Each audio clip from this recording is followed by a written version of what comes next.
Otro de los temas que tratan en mitologías, no solo el asunto de las rumberas, ¿cuáles otros tratan?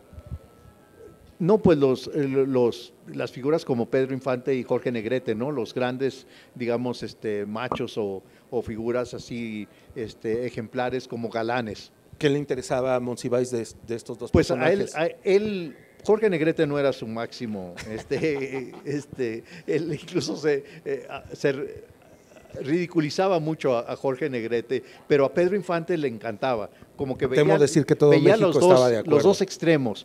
No, pues a Jorge Negrete siempre me decía que era muy arrogante, que era así una figura muy rígida, y aparte yo creo que lo que lo atraía mucho de Pedro Infante es su cercanía al pueblo, que es lo mismo que hacía Carlos, ¿no? Y le interesaba, por ejemplo, no sé, conocer a gente que los hubiera tratado, que los hubiera conocido, los buscaba, o no necesariamente, sencillamente se quedaba con las películas y decía yo, pues a mí me interesaba no solo supe eso, esto. porque cuando él escribe, pues ya está casi ya la época de oro ya pasó, ¿no? Claro. Pero de todos modos, todavía existían muchos de ellos. Lo que acaba de decir me llama mucho la atención. Entonces, ¿es una visión nostálgica o no tanto? No, Nostálgica en el sentido sentimental y romántico. No, yo creo que uno pudiera decir eso, pero no para nada. Yo creo que él, como era gran apasionado intérprete de la cultura y sociedad mexicana, él veía la época de oro como que daba unas visiones importantísimas para entender y conocer esa década y esas dos décadas que son 40, 50, ¿no? 40, 50, sí. Sí. ¿Qué edad tendría Carlos? Realmente era un niño, tuvo que verlas o de adolescente, sí, o por supuesto después, todo el tiempo. Sí, porque él, como todos nosotros en ese sentido, empieza a escribir, pero ya había pasado, pero también como historiador, ¿no? En ese sentido. Por eso yo siempre lo considero como un gran historiador cultural de México, porque sí se basaba mucho en la historia. Claro.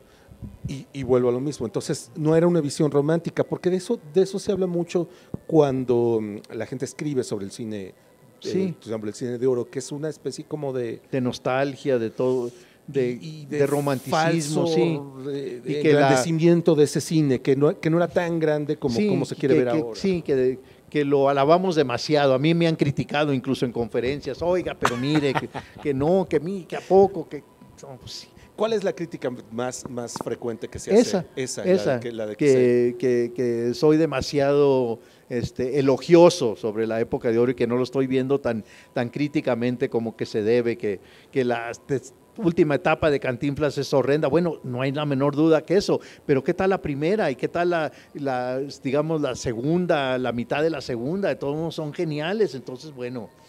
Y le pregunto, total, estamos entre amigos, ¿no hay una gota de eso? Es decir, ¿no hay de esa nostalgia que puede sentir alguien que está en otro país y que ve estas figuras mexicanas con cierto romanticismo o no?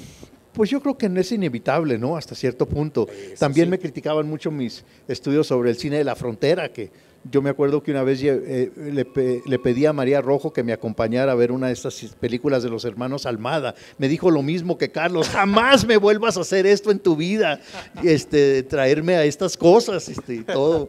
Entonces, bueno, pero uno como investigador pues tiene que ver la totalidad, ¿no? De una obra, ¿no? Sí.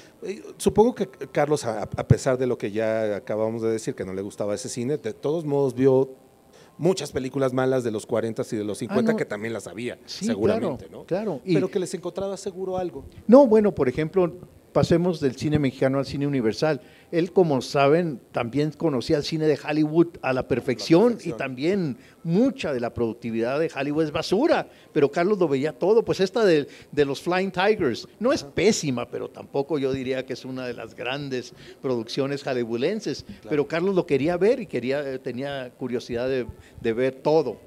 ¿Qué le gustaba a Monsiváis? Pues también Carlos me enseñó mucho, ahora que he tenido la fortuna de dictar algunas clases sobre Hollywood en la Cineteca Nacional, porque mi amigo Alejandro Pelayo dice que no tiene tanta gente sobre Hollywood que le gustaría y me ha forzado a meterme con Hollywood, pero me acuerdo hasta que lecciones me dio Carlos de Hollywood que ahora las estoy usando, como el western.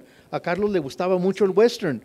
Y por ejemplo tiene un ensayo maravilloso sobre John Ford y veía mucho western y yo pues no lo tomaba tan en serio. Ahora lo estoy tomando en serio y me acuerdo las pláticas con Carlos de esos géneros hollywoodenses. Agradecemos muchísimo que hayan estado con nosotros y estén atentos. A partir de hoy habrá charlas todos los meses con algún gran personaje, como el caso del doctor Maciel. Le damos muchas gracias. Muchas gracias a ustedes, por favor.